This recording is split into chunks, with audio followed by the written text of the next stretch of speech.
cómo se puede atacar. Gracias. Gracias, Marina. Muchas gracias por el detalle, Marina.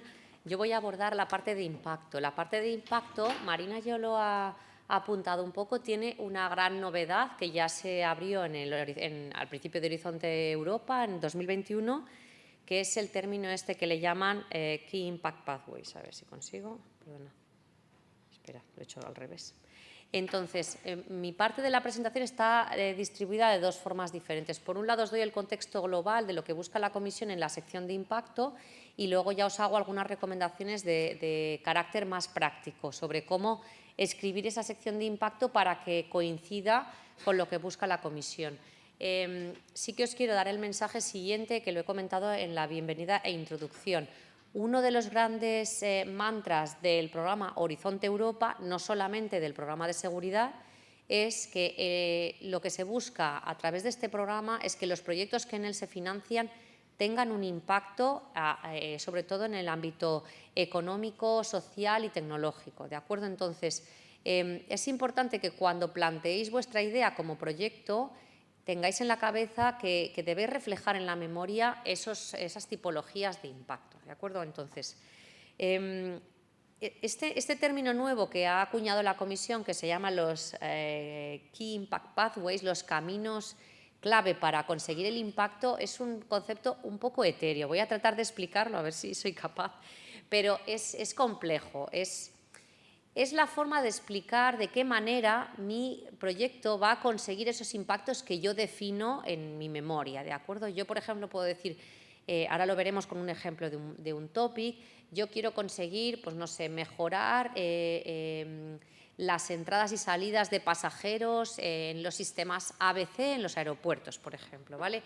Pues qué caminos tengo que, o sea, qué indicadores tengo yo que desarrollar para que realmente exista esa mejora y cómo puedo cuantificar yo eso, cuánto va a ser la mejora en la eficiencia, en el número de pasajeros que pasan, en la facilidad en el día a día, en esos usuarios finales que están ahí en esos puntos de entrada y salida, ¿de acuerdo? Eso es un poco, sería un ejemplo de la definición de estos Key Impact Pathways, ¿de acuerdo? Bueno, la Comisión lo que hace globalmente a la hora de rehacer este concepto de impacto en Horizonte Europa es que busca que se desarrollen tres ejes, básicamente. Empezamos por el diseño del impacto. Ahí la Comisión ha diseñado en lo que es digamos, el documento base del programa Horizonte Europa una serie de clústeres o programas, ahora estamos hablando del de seguridad, pero sabéis hay muchos otros, una serie de destinations, sabéis que en nuestra parte de seguridad hay 6 destinations, cada destination coincide con una convocatoria, y una serie de misiones. También sabéis, a los que participéis en las convocatorias de misiones, ha habido otro bloque que no son los clústeres de por sí, sino que son unas convocatorias especiales en unas misiones específicas, ¿de acuerdo? Unos objetivos muy globales, en concreto en seguridad no hay ninguna, pero bueno, hay algunas sobre ciudades, sobre cambio climático, sobre agricultura, etcétera, ¿de acuerdo?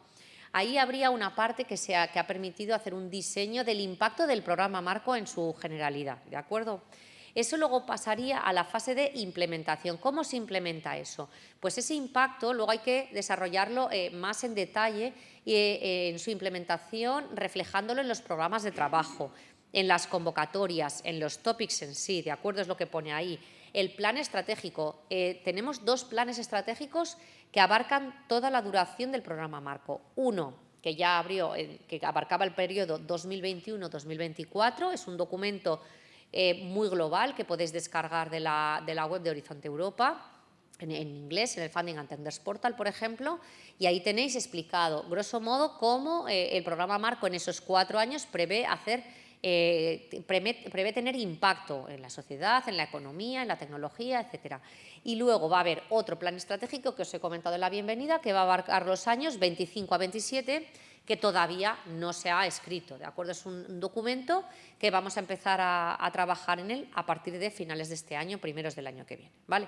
Entonces, primero tenemos ese plan estratégico, a continuación tenemos los programas de trabajo que, como sabéis, suelen ser bienales, duran 2 años, ahora tenemos el 2021-22, estamos a punto de votar el 23-24, es probable que para 2025 tengamos uno individual y luego tengamos otro para los años 26-27. Y además de eso, luego tenemos también la template, la plantilla de los proyectos donde se especifican los impactos. Y luego ya entraríamos en la fase ya de implementación, es decir, ya tenemos los proyectos financiados, tenemos una serie de líneas de acción ya en marcha y ahí estamos en el tracking, en la trazabilidad de que esos impactos se están cumpliendo, ¿de acuerdo? Entonces, la Comisión lo que busca es que ese círculo virtuoso se vaya realimentando, es decir, todo lo que sale de ese tracking de impactos también realimente el diseño del impacto y el próximo plan estratégico. De hecho, una de las fuentes de información que va a tener la Comisión para el próximo plan estratégico serán los primeros proyectos que ya se han financiado en el año 2021. Además de eso, como os decía, hay básicamente 3 tipos de impacto en el programa Horizonte Europa, que son el que llamamos el impacto científico o científico-tecnológico, el impacto social y el impacto económico. Y lo que vamos a buscar es que todas nuestras propuestas traten de tener cobertura en estas 3 tipologías de impacto, ¿de acuerdo? No olvidemos que al final nuestro clúster es un clúster que tiene una componente de apoyo a la sociedad importante, entonces el tema social también es muy relevante. Vamos a encontrar mención al tema de impacto en muchas escalas, algunas simplemente van a estar mencionadas en el plan estratégico, en otros casos van a estar mencionadas en el programa de trabajo y en otros casos en la propuesta o en el proyecto, ¿de acuerdo? Ahí veis las barras verticales que os he puesto ahí. Entonces, vamos a tener impacto en las políticas europeas, las prioridades políticas europeas que nos puedan interesar. Concretamente, por ejemplo, en el caso de seguridad, dependiendo del área a la que os dirijáis, vais a encontrar multitud de políticas europeas que sean de vuestro interés y que sea aplicable, que pueda haber impacto a través de vuestro proyecto, ¿de acuerdo? Ahí, si tenéis dudas, nos podéis consultar. Os pongo, por ejemplo, si hablamos, por ejemplo, de temas de NBQ, de amenazas nucleares, biológicas, químicas, pues hay una serie de comunicaciones y políticas de la Unión Europea que hace referencia, además, muchas veces a la I+D+I, y lo que tenemos que hacer es referenciar esas políticas en nuestra propuesta, ¿de acuerdo? Para que el evaluador entienda que nosotros conocemos perfectamente de qué estamos hablando, ¿vale? Luego tenemos también las orientaciones estratégicas de I+D, que aparecen en el plan estratégico, las áreas de impacto y luego ya concretamente en el proyecto, sobre todo, vamos a tener impacto esperado en las destination, luego volveré a ello porque os pondré un ejemplo en un topic, ¿vale? Lo que se llamaría expected outcomes, resultados esperados en el área del topic en sí y el resultado de los proyectos, ¿vale? Esto sería la generalidad, como os digo, las bases del impacto que genera la Comisión con esta nueva nomenclatura de los Key Impact Pathways, ¿de acuerdo? Ya luego, si vamos, como ponía Marina, en los criterios y subcriterios de evaluación, esto lo tenemos que tener muy presente cuando elaboramos esa sección. En la parte de impacto solamente hay 2 subcriterios, ¿de acuerdo? Se han reducido el número de subcriterios que había anteriormente en Horizonte 2020, que había 3 o 4, ahora solo tenemos 2 subcriterios, ¿de acuerdo? Por un lado, la credibilidad de esos caminos hacia el impacto. ¿Es creíble lo que estoy diciendo yo en mi propuesta? ¿Que esto nos va a llevar a un impacto? ¿Esto nos va a llevar a un resultado tangible, a un prototipo, a un producto, a un servicio para ese usuario final? ¿O es un poco falacia y estamos contando con números que no son creíbles? Tenemos que ser prácticos, es decir, no podemos pretender a lo mejor dar grandes cifras cuando no vamos a ser capaces de cumplirlas. No podemos decir, yo voy a poner en marcha 50 prototipos cuando al final van a salir 2. Vamos a ser lo más razonables posibles con la ayuda de esos usuarios que os van a estar apoyando, ¿vale? Entonces, aquí tendremos que tener en cuenta tanto el área de resultados como de impactos, ¿de acuerdo? Y si eso realmente contribuirá a lo que es el topic en sí. Y por otro lado, también la viabilidad de las medidas para maximizar ese impacto y las medidas específicas, que es la segunda parte de esa sección, que sería la difusión o diseminación de resultados, la comunicación y la explotación de esos resultados, ¿de acuerdo? ¿Qué documentos tenemos que tener en cuenta? Cuando estamos elaborando la sección de impacto, encima de la mesa tenemos que tener 3 documentos principalmente. El Work Program, ahora veréis por qué, la plantilla, la última versión porque han cambiado, o sea, realmente se han invertido el orden de 2 de las secciones, ¿de acuerdo? y el formulario de evaluación. Nosotros, además, os vamos a proporcionar un cuarto documento que nos ha llegado un poco off the record, que es la checklist que reciben los evaluadores cuando se les llama a evaluar, ¿vale? Marina ya ha puesto la parte de excelencia, yo os voy a poner la parte de impacto y Ainara os va a poner la parte de implementación. Esa checklist no es pública, pero esa checklist os puede venir muy bien porque eso es lo que el evaluador va a leer y va a decir, oye, si yo fríamente tengo que evaluar esto que me estoy leyendo, ¿cumple todo esto que está poniendo aquí o no? ¿Vale? La sección de impacto está dividida en estas tres grandes secciones que ahora detallaré poco a poco. Las que se han invertido es el 2.1.2 y el 2.1.3, antes estaban al revés, en 2021, ahora están de esta forma, pero en realidad cubren lo mismo, ¿de acuerdo? Veréis en la plantilla que os dan una orientación en cuanto al número de páginas. Uno de los grandes problemas que tenemos cuando estamos elaborando una propuesta, habitualmente, es que no nos cabe todo lo que queremos poner, ¿vale? Además, sabéis que en Horizonte Europa se ha reducido el número de páginas. Ahora mismo, para las RIAs e IAS, el máximo número de páginas son 45 y para la CSA, 30. Hay, en algunos programas, cuidado, hay algunos topics que son de lump sum, no en el nuestro, en algunos programas los topics de lump sum se ha permitido ampliar el número de páginas, no así en el clúster 3, entonces seguimos en 45 páginas. La comisión da una orientación, dice, yo creo que en el Project Pathways Towards Impact, en el 2.1, tendríais que hacerlo en 4 páginas, en 5 páginas, no recuerdo ahora los números, pero a menudo tenemos que concentrar y condensar mucho la información. Una de las recomendaciones que os hacemos desde aquí, porque también nosotras nos hemos leído muchas propuestas, es que no repitáis demasiado las cosas. Si habéis detallado ya un tema en excelencia, no vale la pena que lo volváis a explicar en impacto, no vale la pena que lo volváis a explicar en implementación. Es bueno que antes de entregar la propuesta, 1 o 2 o 3 días antes, le paséis esa propuesta a un tercero que sea, pues a lo mejor de vuestra organización, que no ha estado en la preparación en el día a día, pero que se relea todo y diga, oye, esto es redundante, esto me lo has explicado ya 3 veces, no añade valor. Y eso es una forma muy importante de recortar ahí pues palabras, ¿no? O texto.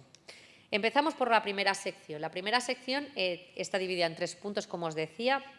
Aquí tenemos que identificar precisamente esos caminos hacia el impacto, de qué forma planteo yo, de qué forma voy a conseguir ese impacto, ¿de acuerdo? Entonces, aquí, en la parte de resultados esperados e impactos, tenemos que definir básicamente los target groups, es decir, cuál es nuestro público objetivo. En seguridad os dan muchísimas pistas porque os dicen en las condiciones de elegibilidad quién es el usuario final, quién es esa entidad que va a tener que utilizar mis resultados. El target group está muy específico, pero no os centréis solamente en ese target group de ámbito policial, de protección civil, de ese ámbito de seguridad, sino que también deberíais de identificar target groups sociales, target groups de otro tipo complementarios que os puedan venir bien también para reforzar ese impacto, ¿de acuerdo? Entonces, ahí deberíais de definir, como viene ahí, grupos de interés específicos, particulares, ¿de acuerdo? Y que para cada uno de ellos especifiquéis qué impacto vais a conseguir a través de vuestro proyecto, ¿de acuerdo? En ese target group específico, ¿vale? Y los impactos, como os decía, pueden ser de carácter científico, tecnológico, económico o social. Los 3 pueden estar. Puede ser que a lo mejor simplemente para el usuario final sea solamente científico-tecnológico y para otro target group, pongamos por ejemplo la sociedad civil, estemos más en el entorno económico, social, etcétera. Pero sí que es verdad que tenéis que tener estos ejes que os comento. Lo podéis poner, ese es un ejemplo, es una recomendación, pero no tenéis por qué seguirlo así, en modo de tabla, en modo matricial, como os parezca más adecuado, ¿vale? Luego ya os decía, en la propuesta en sí, antes os habréis visto que os ponía lo de las flechas que iban arriba y abajo, ¿de acuerdo? Con un montón de tipos de impacto. Concretamente, en la fase de propuesta hay principalmente 3 tipos de impactos que tenéis que cumplir.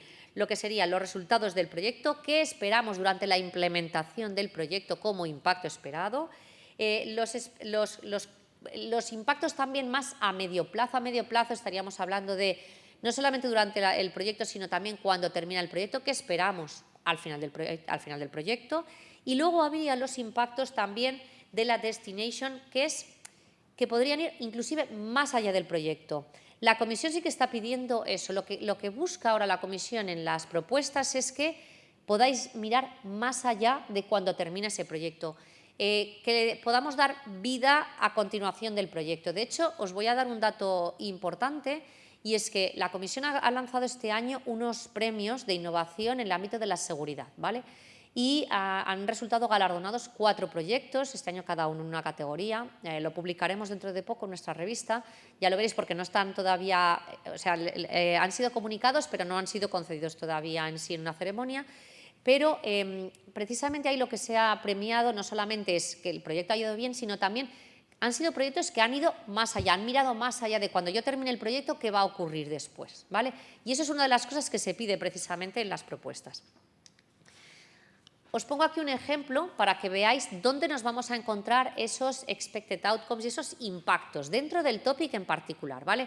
Vamos a tener que ir al documento de Strategic Plan. Strategic Plan tenemos una sección para cada una de las destinations, ¿de acuerdo? Y a la destination que vosotros vayáis tendréis que extraer de ahí el impacto que está más cercano a vuestra temática, a vuestro proyecto. También lo vamos a encontrar dentro del programa de trabajo, en el Work Program, veréis que para cada convocatoria al principio tenéis una introducción de la destination. Y en esa introducción se mencionan los impactos globales, no del topic, sino de esa destination.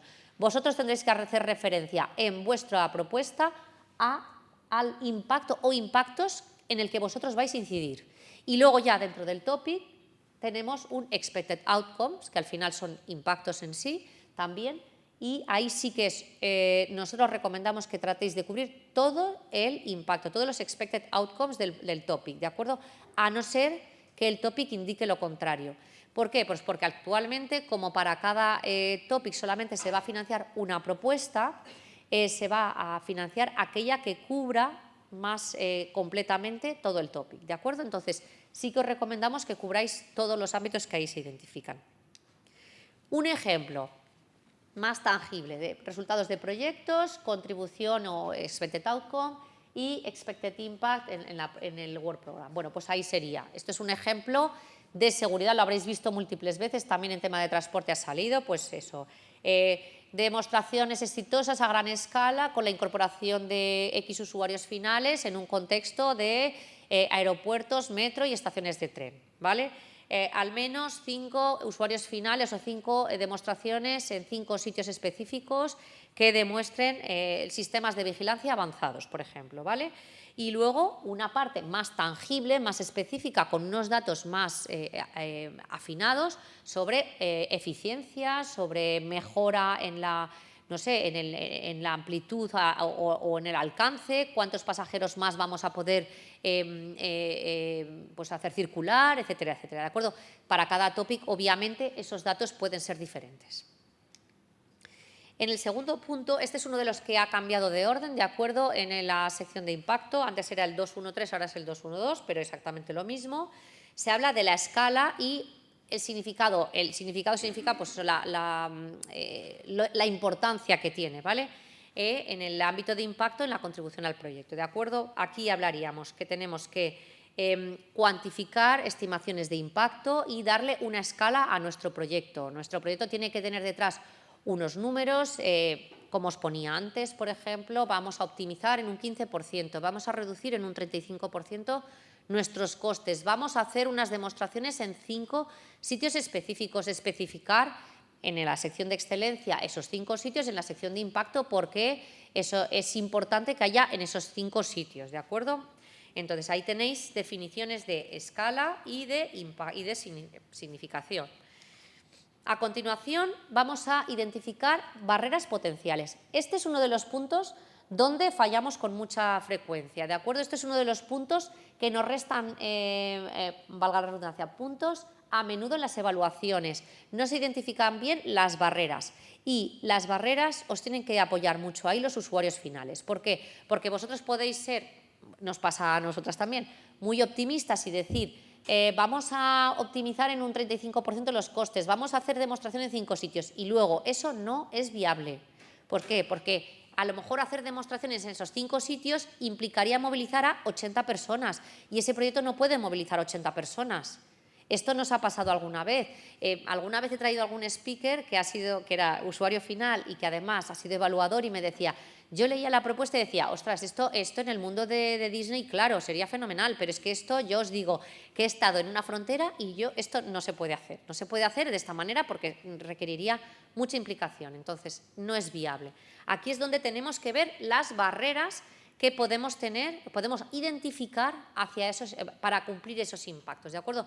Y además de identificar esas barreras, vamos a poner unas formas de paliar esas barreras si nos ocurren, ¿de acuerdo? Entonces, aquí tendremos son las dos secciones que os pongo, las barreras potenciales y lo que llamarían mitigating measures, las medidas para mitigar esas potenciales barreras. Eso es lo que se tiene que describir en esa sección. Pasaríamos al segundo bloque del área de impacto, donde nos enfocamos en el área de difusión de resultados, explotación y comunicación de los mismos, así como la gestión de la propiedad intelectual, ¿vale? Para la comisión ha identificado, como os diría, 3 grandes conceptos que son lo que se llama comunicación, explotación y diseminación de resultados, que son un poquito diferentes cada uno, aunque a veces los términos se nos pueden llevar a confusión, ¿vale? Aquí os he puesto una serie de transparencias que voy a pasar muy rápido, pero os las vais a quedar al final de la jornada. Vamos a distribuir las presentaciones para que veáis cada concepto qué es y cuál es la diferencia entre unos y otros, ¿de acuerdo? La comunicación va en un único sentido, es cuando nosotros vamos a comunicar hacia afuera, se comunican los resultados y el proyecto en sí, los deliverables, comunicaciones a través de newsletter, etcétera, ¿vale? Se diseminan también esos resultados a las comunidades que nos puedan interesar, que puedan tener relación con nuestra temática.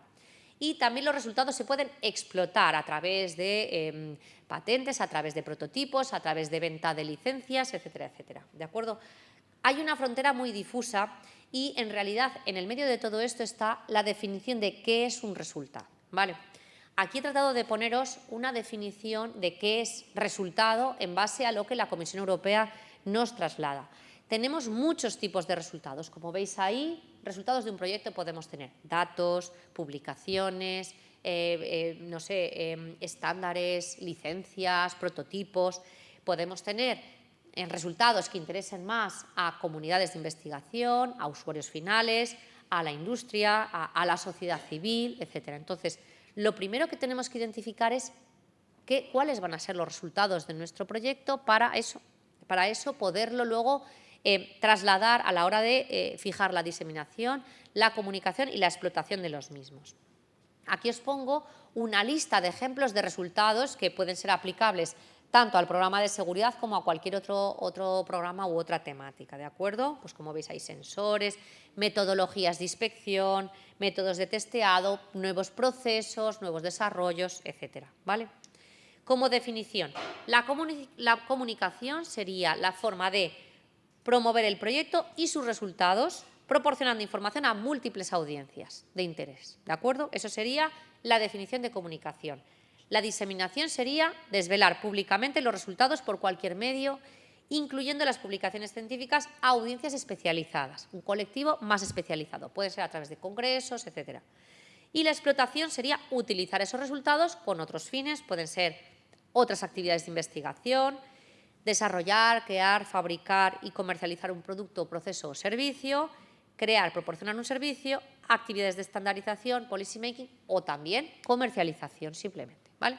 Esas serían las tres grandes definiciones, ¿vale? Entonces, para cada una de ellas, la Comisión ha publicado unas guías que os pueden servir como apoyo para preparar precisamente esta sección del impacto, ¿de acuerdo? Os pongo también aquí unas tablas de ejemplos tanto de comunicación como de diseminación como de explotación, identificando una serie de tipologías de potenciales entidades de interés, ¿vale? No tenéis por qué usarlas todas, cada proyecto es particular y es especial. A lo mejor en algunos casos el target group es la sociedad civil, en otros casos es el usuario final, que es un cuerpo policial, y la sociedad civil ahí no tiene cabida por el motivo que sea. En unos casos el topic tiene una cabida muy importante de la industria, en otros casos no. Entonces, no tenéis por qué cubrir todas las líneas o columnas de estas tablas, pero os las dejo como orientación, ¿vale? Lo mismo os he dejado Para difusión, os dejo aquí información para que tengáis ejemplos de difusión, tanto pues eso, en congresos, en publicaciones, en cualquier tipo de medio, ¿de acuerdo? Y también os he puesto unos ejemplos de Key Performance Indicators que podéis identificar, y eso yo creo que sí que es recomendable que pongáis cuantificando los datos de lo que pretendéis hacer en esta parte de diseminación. Y lo mismo en la parte de explotación, podéis decidir, oye, pues nosotros tenemos el interés en generar spin-offs, en crear empresas nuevas, en explotar esto a través de patentes, a través de licencias, etcétera. Pues todo esto lo podéis cuantificar y es recomendable que así lo hagáis, ¿vale? Aquí os pongo otro ejemplo. Otra de las secciones en el 2.1.2 es la parte de, en el 2.2.2, perdón, es el área de gestión de la propiedad intelectual. No dejéis esta parte para el acuerdo de consorcio, porque existe la tentación de decir toda la gestión de la propiedad intelectual la vamos a abordar en el acuerdo de consorcio, que como sabéis no es obligatorio tenerlo listo cuando preparamos la propuesta, cuando la estamos enviando. Sí que tenéis que describir, aunque sea mínimamente, la estrategia de gestión de propiedad intelectual en la fase de impacto, ¿de acuerdo? Entonces, aquí os damos una serie de referencias para que si tenéis alguna duda podáis consultar con el IPR Helpdesk de la Comisión, ¿de acuerdo? Pero sí que tenéis que abordarlo. Es muy importante que identifiquéis la propiedad intelectual de la que partís. Tenéis que hablar con todos los socios para ver qué está aportando cada uno de ellos en términos de propiedad intelectual. Oye, yo voy a aportar un software, voy a aportar unas licencias, yo voy a aportar, no sé, una patente que tengo patentada a nivel europeo, solamente a nivel nacional. Todo eso tiene que figurar bien especificado y además eso va a ser la base para el acuerdo de consorcio. Esto lo tenéis que hablar antes y lo tenéis que reflejar en la propuesta también, ¿vale?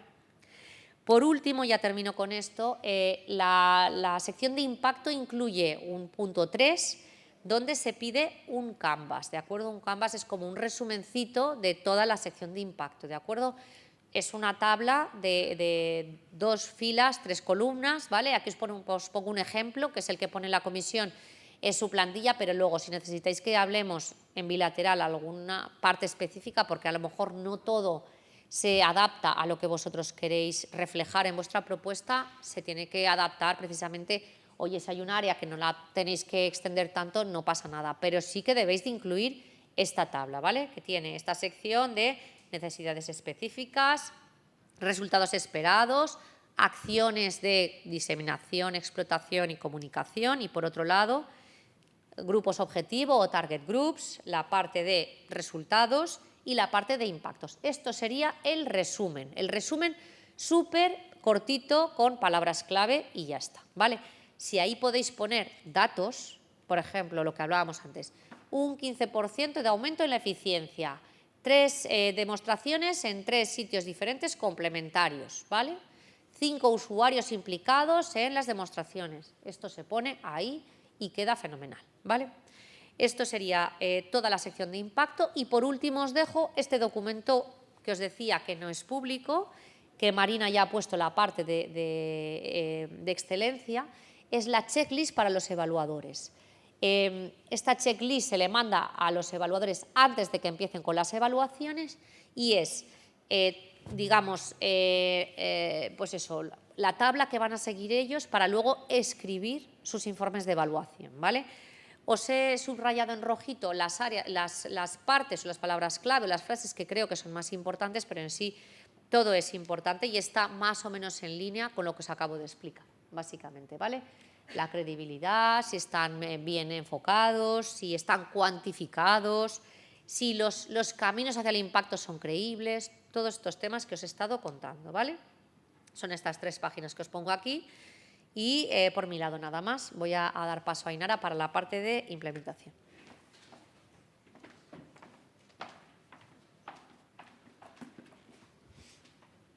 Bueno, pues ya con este bloque acabamos. Bueno, Maite le ha tocado la parte quizá más compleja, tanto de explicar como de entender. En este caso yo voy a hablar de implementación, que para todos aquellos que estéis relacionados o familiarizados con la gestión de proyectos, pues es la parte un poquito más genérica, ¿no? Bueno, simplemente voy a ir rápido también porque vamos un poquito mal de tiempo, entonces, bueno, y como las presentaciones las vamos a distribuir, pues las podréis consultar luego. Como hemos comentado en el pasado, en estas propuestas o las memorias tienen restricción de páginas y como justo la implementación es la última sección, si no respetáis esa restricción de páginas es la que se puede ver más afectada en la evaluación, la que os pueden penalizar porque pueden considerar igual que no habéis cubierto alguno de los criterios de evaluación, porque básicamente descartan el contenido. A partir de las 45 páginas, para las RIAs y las IAs, descartan, si os pasáis, van a descartar todo. Si no os han entrado, por ejemplo, en la descripción de los paquetes de trabajo, pues van a considerar que los paquetes de trabajo no están descritos, ¿vale? O sea que es especialmente importante respetar el page limit de la propuesta, ¿vale? Para este apartado. Básicamente, la propuesta o la plantilla tiene dos secciones. No voy a explicarlas porque las plantillas vienen autoexplicadas, vienen con un montón de indicaciones para abordar cada punto, ¿vale? Y está disponible. Mencionar sí que hay una extensión aproximada o que dan recomendaciones sobre la extensión de cada uno de los puntos, ¿vale? No es obligatorio, pero bueno, para que os hagáis a la idea de que la sección 3.1 pues es mucho más amplia, esperan hasta 14 páginas, que la sección 3.2, que aproximadamente esperan 3 páginas, ¿no?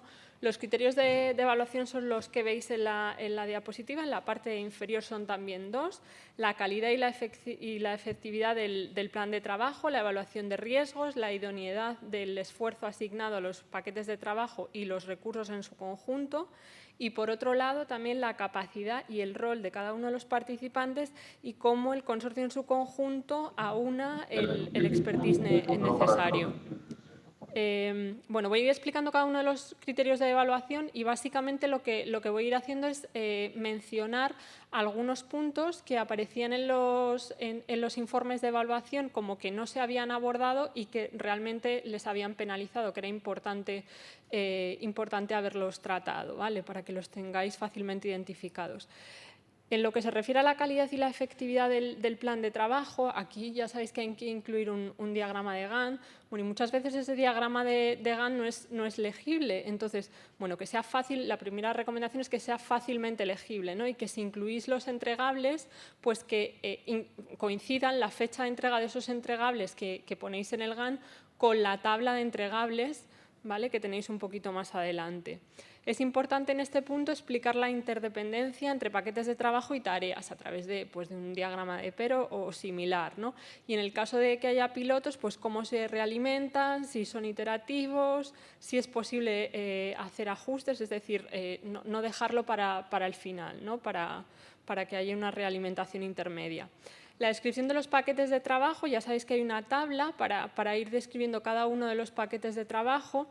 Debería ser lo más homogénea posible, pero siempre teniendo en cuenta la complejidad de los paquetes de trabajo en sí, ¿no? Es decir, paquetes de trabajo especialmente complejos, pues espera que ocupen más extensión que otros que sean más simples, ¿no? Todo debe ser lo más detallado y lo más coherente posible, ¿no? Para cada use case, pues tendríais que explicar las acciones específicas, dónde se van a realizar, qué será validado, su valor añadido, el industrial engagement y en el caso específico del paquete de diseminación, comunicación y explotación, que sabéis que lo tienen todos los proyectos, debería ser coherente las actividades que proponéis en este paquete de trabajo con lo que habéis explicado en la sección 2.2. En lo que se refiere a la calidad y la eficiencia del plan de trabajo y relacionado más concretamente con los entregables, bueno, tenéis una tabla donde tenéis que detallarlos y no solo hay que listar los entregables, ¿vale? Ya sabéis que no hay que incluirlos en los paquetes de trabajo, ahora hay una tabla específica donde se detallan los entregables, hay que listar los entregables pero también describirlos y tenéis una sección o una columna específica para ello. ¿vale? Las tareas importantes, lógicamente, deberán generar como resultado entregables, no os olvidáis de ello.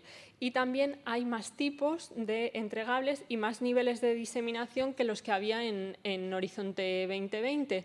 Los tipos y los niveles aparecen en la imagen de la derecha y bueno, ya que hay más pues la recomendación aquí es usar, ¿no?, esos nuevos tipos.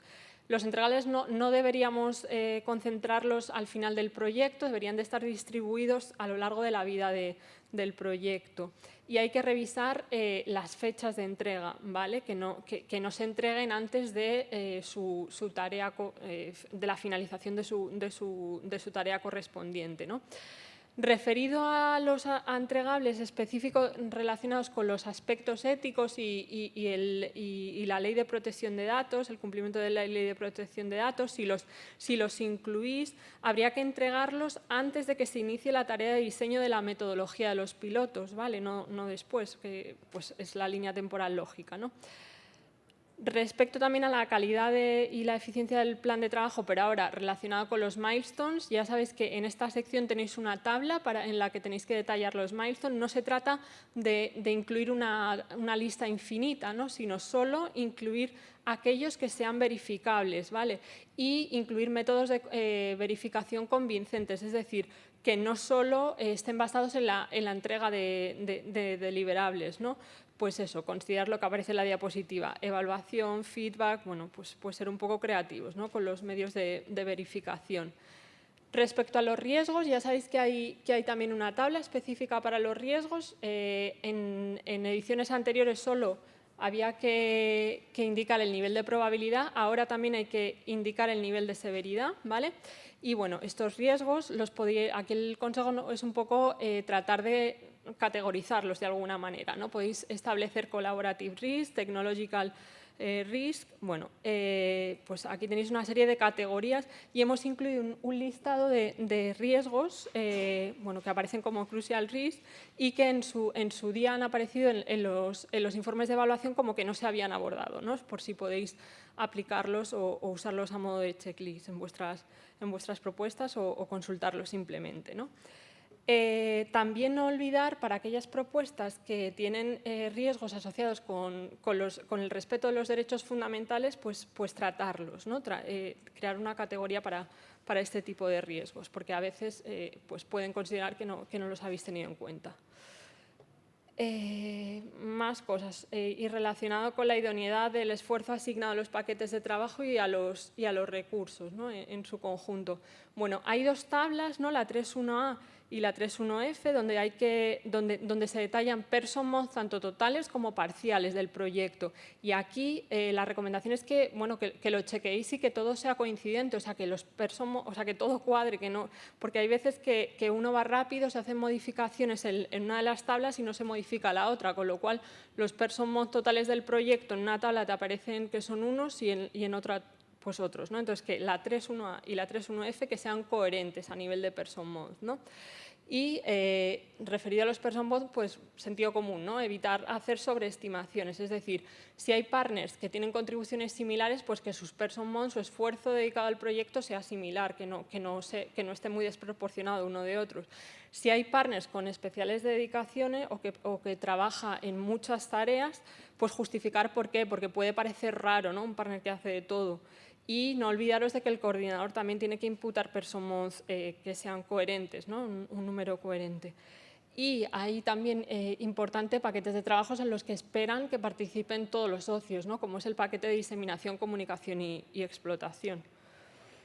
Sobre los costes de subcontratación, tenéis una tabla específica en la sección 3 para indicar o justificar, ¿no?, describir las tareas y justificar la subcontratación, ¿vale? Aquí nos piden que indiquéis a qué entidad vais a subcontratar. No, simplemente os están diciendo que describáis la tarea y que justifiquéis por qué. Entonces, hay que explicar los motivos o las razones por las que vais a subcontratar, teniendo en cuenta que no se pueden subcontratar o las reglas del programa no dejan subcontratar tareas que sean fundamentales, ¿vale? Y luego hay otra de las tablas relacionada con aspectos financieros en esta sección, en la sección 3, que son los purchase costs, ¿no?